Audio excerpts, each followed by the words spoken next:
Breaking news in the world of AI. OpenAI, the creator of ChatGPT and one of the most important companies in the world, has completed a massive restructuring, transforming its core operations into a for-profit powerhouse. This move has been nearly a year in the making, tangled in intense negotiations, especially with its biggest backer, Microsoft. Let's rewind for a second. OpenAI started as a nonprofit with a noble mission to build artificial general intelligence for the good of all humanity, but they quickly hit a wall, realizing they needed a ton of money to access the computing power required to actually build AGI.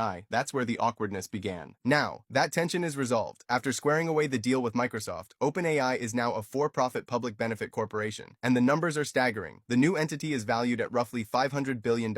As part of the deal, Microsoft now owns a 27% stake, worth an incredible $135 billion.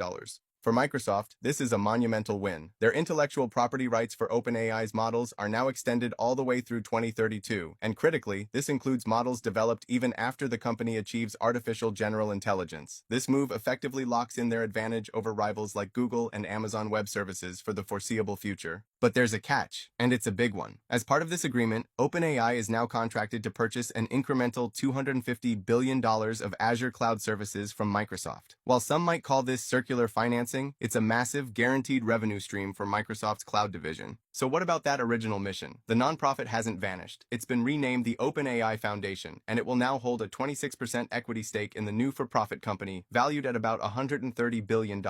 This instantly makes it one of the best-resourced philanthropic organizations in the entire world, with plans to fund work in areas like global health. This restructuring also gives OpenAI more freedom to operate. Microsoft no longer has the right of first refusal, meaning OpenAI can now strike deals and get computing resources from other players like Oracle. More importantly, this entire move provides the kind of corporate clarity that investors have been demanding, and it clearly puts OpenAI on a path to a potential IPO in the future. However, this story isn't over. There is still a massive lawsuit looming from Elon Musk and XAI, which fundamentally challenges the company's ability to make this change. If a judge were to agree with Musk, it could throw this entire $500 billion arrangement into absolute chaos. This is a landmark moment. OpenAI is now a corporate titan, fully armed for the AGI arms race. The lines between nonprofit ideals and for-profit reality have been completely redrawn. To stay on top of this story and everything else happening in the fast-moving world of AI, make sure you like this video and subscribe to the channel. We'll be tracking every development as it happens.